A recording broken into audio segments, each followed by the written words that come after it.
Right out of the gate, this judge is setting the tone and it's intense. We're not just talking about a routine sentencing here.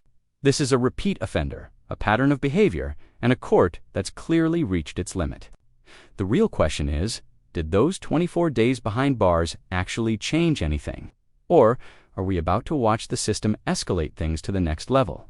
Stay with us, because what unfolds in this courtroom isn't just about punishment, it's about accountability, credibility, and whether the defendant can convince the court he's truly changed. Hi, we're here for sentencing.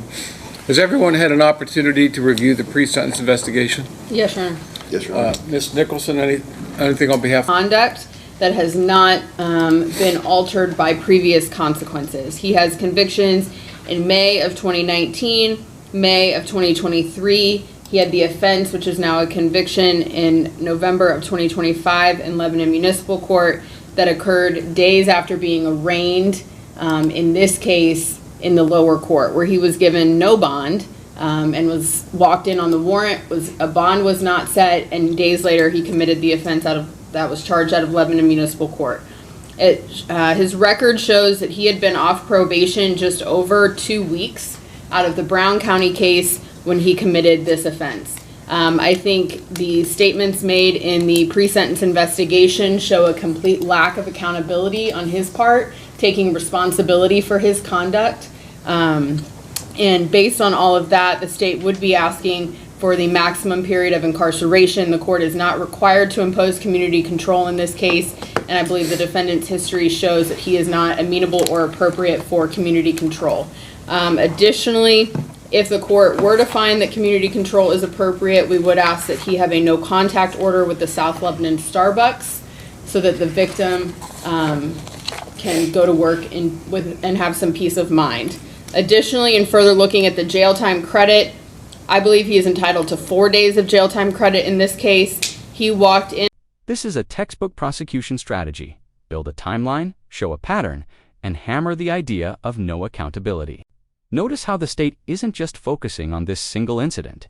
They're stacking prior convictions, highlighting how quickly the defendant reoffended and emphasizing that even being under court supervision didn't stop him. That's huge.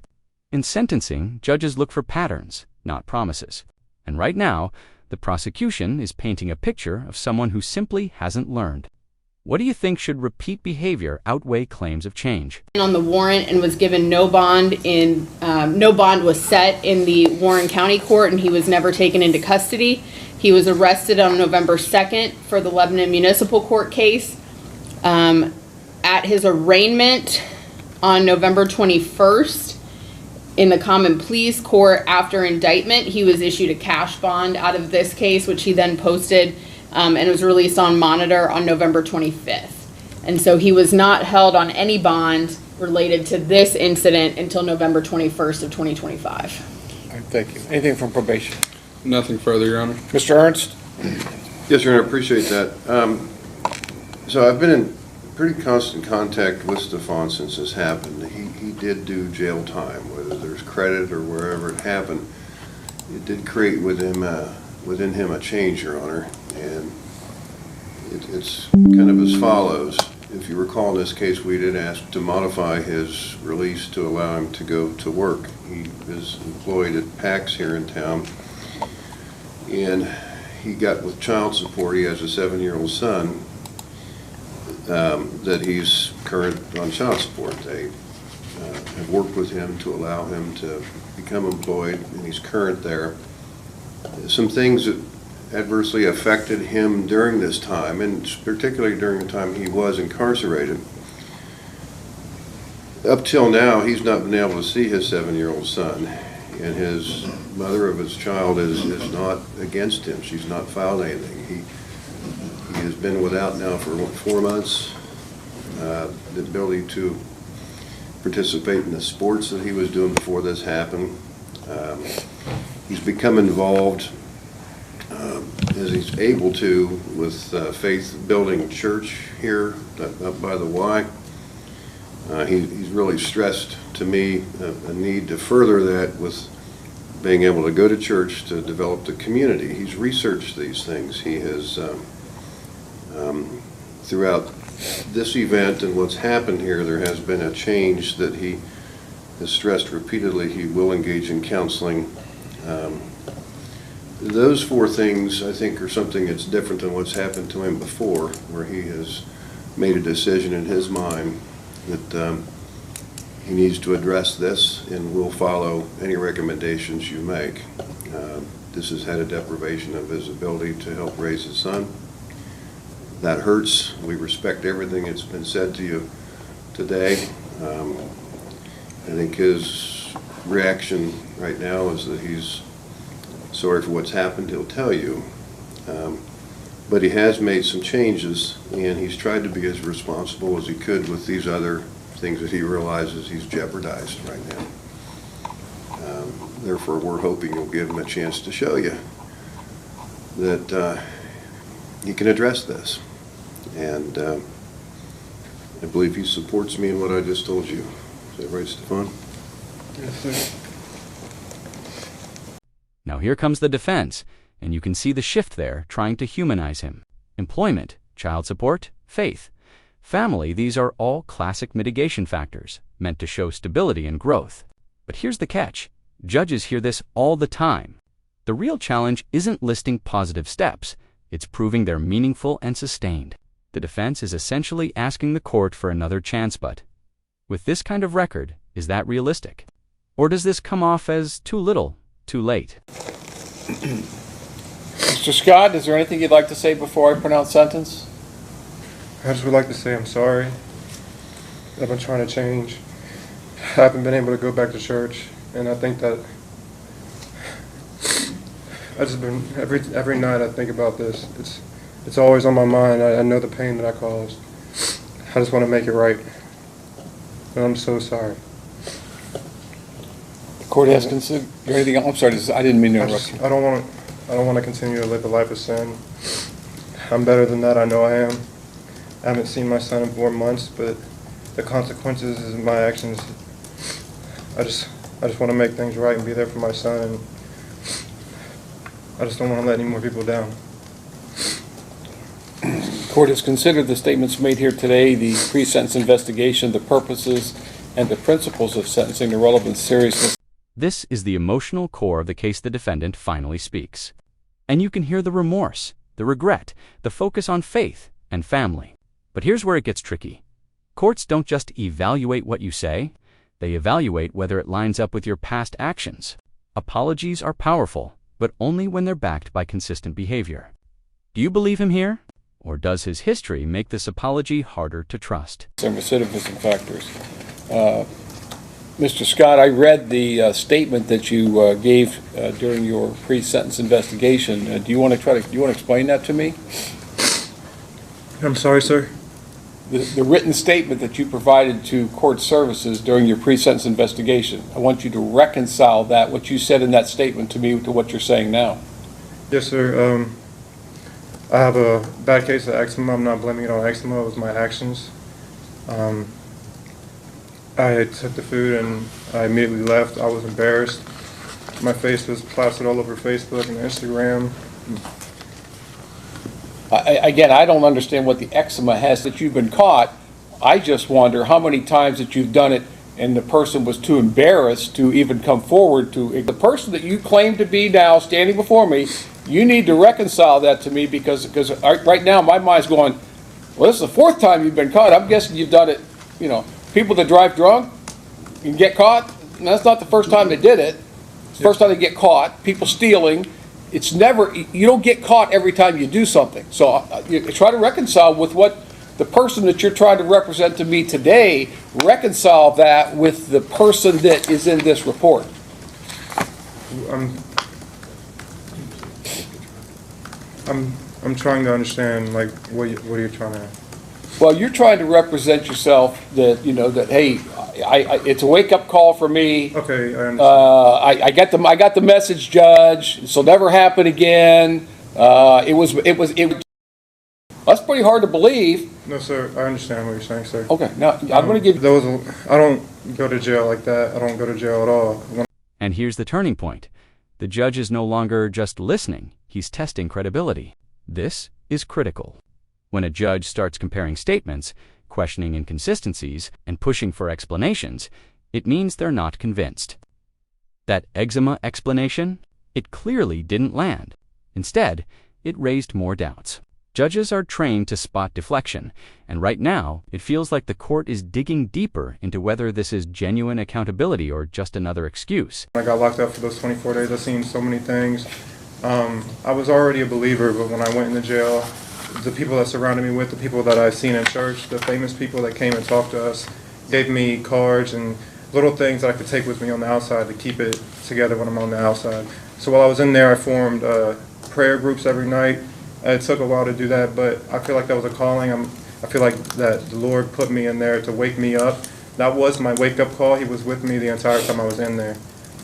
People around me even felt it, and I was trying to, everything we did after we ate or before we ate and before we went to bed, we prayed. I'm focused on God. My wake-up call is God. Lord, I don't want to live a life of sin anymore, going down a path of nowhere. I know I'm better than that. I know what my calling is. I feel His presence, and this isn't, I've always been a believer, but I feel like He's put me in that position to where I can only turn to Him. Have you ever undergone any type of counseling? When I was in school as a kid with ADHD, but that's about it. I was talking to the therapist in probation, not a therapist, but the woman who does the packet with me. She's told me about people and solutions that I said I was interested in, because she recommended me to do counseling, and I thought that was a good idea. And you've engaged in that counseling? I'm sorry. Yes, online, yes, but I didn't have a job because I didn't have work release, so I'd have to pay for it. But I did do 4 classes online. I talked to people at Talbot House. They said they're willing to take me after my situation. This has been now almost 6 years since your first conviction. You had one in 2019, one in 2023, and then one, since this case started, you got another conviction for the same type of behavior. Why wasn't counseling something that you sought? If you know you have a mental health problem, again, whether that's it is recognized under the DSM-5 mental health disorder, but why wasn't counseling sought earlier? I've never had anybody to talk to. When I talked to probation, the woman who talked to me put me in the right direction. I never thought it was something that I needed until I heard it from her, and the things that we talked about the police and how, things in my past. She said, I think you need counseling because this is a recurring thing. And I realize now that I'm at home, I can't walk around without looking out the window. She explained to me these things are not normal. Me, growing up, I always thought it was normal in the environment that I grew up in. Realizing what she has told me, I feel like you thought this was normal behavior? No, when I like the things that we talked about, like when I walk around in my house, I have to peek out the window or just do things that normal people don't do. And she said that is a cause from certain past trauma. And when she started explaining that to me, I had agreed that I do need therapy. I never considered it until we went and dug in my past, is what I was trying to say. You have health insurance now? I do, with my job, yes. That's one of the things we talked about, was getting his insurance reestablished. Now the defense pivots again, this time toward rehabilitation and mental health. Counseling, trauma, behavioral patterns, these are serious considerations in modern sentencing. But timing matters. The judge is clearly questioning why these steps weren't taken earlier. And that's a big deal. Courts tend to reward proactive change, not reactive change after getting caught. So the question becomes, is this a genuine turning point or just a response to facing prison time? Through this company to then get those things set up and have the funds to pay for it. All right. Your Honor, I would just, in brief response, I would just note that the Talbot House assessment was completed January 15th of 2026, and the statement he made as a part of his PSI was January 10th of 2026, which were 6 weeks or more after his incarceration, and that don't reference anything that he's talking about here today before the court. The assessment was separate. I called for the information that she gave me to Talbot House. I never did an assessment. I called. Oh, you did an assessment? I did do an assessment, yes, sir, but that was before I had a meeting with her. She basically gave me, hey, you should go over there and talk to this person at this place and get therapy from this person. That's basically what I was saying. And you did that? I called, yes, but I can't do anything while I'm on house arrest or doing this case. Who told you that? I can't. I can only leave for court privileges and work. Well, that's certainly not true. If all you had to do was call community corrections and say, hey, I've got a counseling appointment, can I go? And they would say, Mr. Henry, what would they say? They would say, as soon as you get his verification, you're good to go. Yeah, that's all it takes is a phone call. Yeah, that's simply not true. Yeah, Mr. Scott, there's nothing that you have said today that convinces me, and again, whether this, I'm not going to get into a discussion as to whether this is a mental health disorder or not. The DSM certainly recognizes it as such, but I don't think you've gotten the message. I mean, you, and again, my mind keeps going back to, and again, the two prior convictions and then getting a conviction while this case was pending. I cannot imagine for the life of me, knowing that you're under indictment on a felony charge for this offense, going out and doing the same thing. I mean, that just completely blows my mind. I'm going to make a finding today, sir, based upon the information I have, that you are not amenable to community control and that prison is now necessary to fulfill the purposes and principles of sentencing, primarily punishment and deterrence. So if you think the 24 days in jail for the Lebanon Municipal Court case got your... This is at the moment everything locks into place. The judge is making it crystal clear he's not convinced. And notice the reasoning, it's not just about the crime, it's about the pattern, especially committing the same offense while already under indictment. That's a major red flag in sentencing.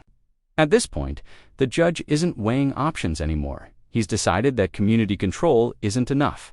The only question left now is, how severe will the sentence be? Attention, I think I'm going to get it now. So that's what I'm going to do. I'm going to order you to serve 10 months in prison. The reason I'm not ordering you to serve 12 months, the maximum, is because you did enter a plea and did not make this young lady go through the trauma of having to relive that whole thing in front of 12 strangers. So you're going to serve 10 months in prison. You get credit for the 4 days you served on this case. Even though you served 24 days in jail, the 20 of those days are going to be credited to your Lebanon Municipal Court case. Now, the court does make a finding that the prison is necessary based upon the extensive prior history of this particular offense. Obviously, you haven't responded to any type of sanctions that the court has imposed previously, and that you just continue to engage in the same type of behavior. So that will be the court's finding. You're also subject to a discretionary period of post-release control, which means on your release from prison, the adult parole authority may supervise you for up to 2 years. If you violate those terms of supervision, the adult parole authority can return you to prison for up to 1/2 of this court's original sentence. If your violation is that you commit another felony, you can be returned to prison for 1 year or the period that you have left on post-release control, whichever is longer, and that time would run consecutive to any additional prison time that you get sentenced to. The court does find that you are indigent for the purpose of any fines, costs, or other financial sanctions. Now, there may be opportunities for you to receive up to 1 day per month for participating in any programs that are sponsored by the Department of Corrections. Finally, you have a right to appeal the court's decision if you're sentenced to the 12th District Court of Appeals. If you want to appeal, you must file your notice of appeal within 30 days of today's date. If you can't afford to pay for the transcript or anything necessary for your appeal, that can all be provided to you at no cost. If you cannot afford an attorney, I will provide, or the court will provide one to you at no cost. Ms. Nicholson, is there anything else? You waived the fines and costs? Yes. Nothing further. Mr. Ernst?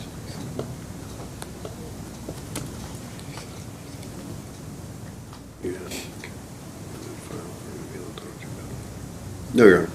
All right, this time, Mr. Scott, your bond is revoked. You are now remanded into the custody of the Warren County Sheriff's Office for transport to the Department of Corrections. This time there's a couple of deputies standing behind you. They're going to take you into custody. That's all.